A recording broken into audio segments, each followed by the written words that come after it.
No matter how many times people around you piss you off, no matter how many times you listen to somebody that aggravates you, that drives your emotions, that drives your fear, that drives your hatred, that drives whatever the hell is fueling you for those actions you're about to take.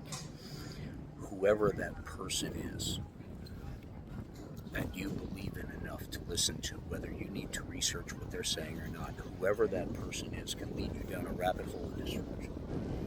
Whoever that person is can lead you to a way that you can't find yourself out. And when someone stirs up enough hatred, enough ignorance, enough bullshit, and they do nothing but feed negative, and they do nothing but feed all of the stuff we're all seeing out in the open, there will be a lot of anger pointed at these people. There will be a lot of hatred pointed at these people. Well-deserved hatred. Not like the empty, baseless bullshit that's being spewed by one side and not the other. We are in a time where we are forced to look at humanity the way it should have been looked at the whole time, which is black and white, and keep everything kind, keep everything in everyone's best interests. The problem with what's been happening with the anger in politics is the ignorance has surpassed logic. Fiction has surpassed facts, and we have somebody in the Oval Office that is actively erasing history from our history books and even our museums. It's going to a point where the labor and statistics are being written by Sharpie, are being written by committee, and the leads of organizations through hot mic moments like Mark Zuckerberg sitting next to Donald Jackass Trump himself, asking Trump what's the economic numbers he's supposed to be pushing on Facebook because he doesn't want to contradict the president. This is the owner of Facebook, who magically is tied in with this very TikTok platform now more than ever. But wasn't it interesting that there was always a, do you want to let your Facebook friends know? Why is that together? Why are they coupled if they just met?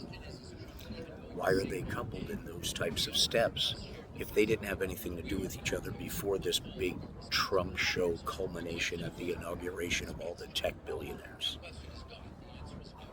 Why? Because they've been together for a long time behind the scenes.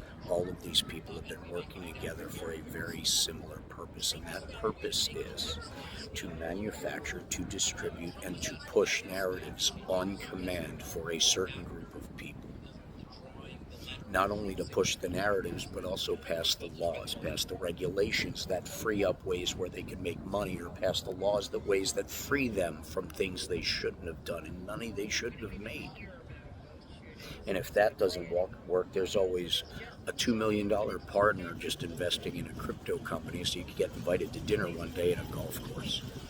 Either way, there's always a way out if you have the money. Well, right now, because of all the bullshit, because of all the anger, because of all the required survival things being taken from everyone, from our heroes in this country, our veterans, to the hopeless, like our disabled, who need help, or those who are just down on their luck. But who cares? 17 million people losing health care is okay as long as the billionaires that fund everything are telling us how good we are for supporting them. Until it starts hitting your house.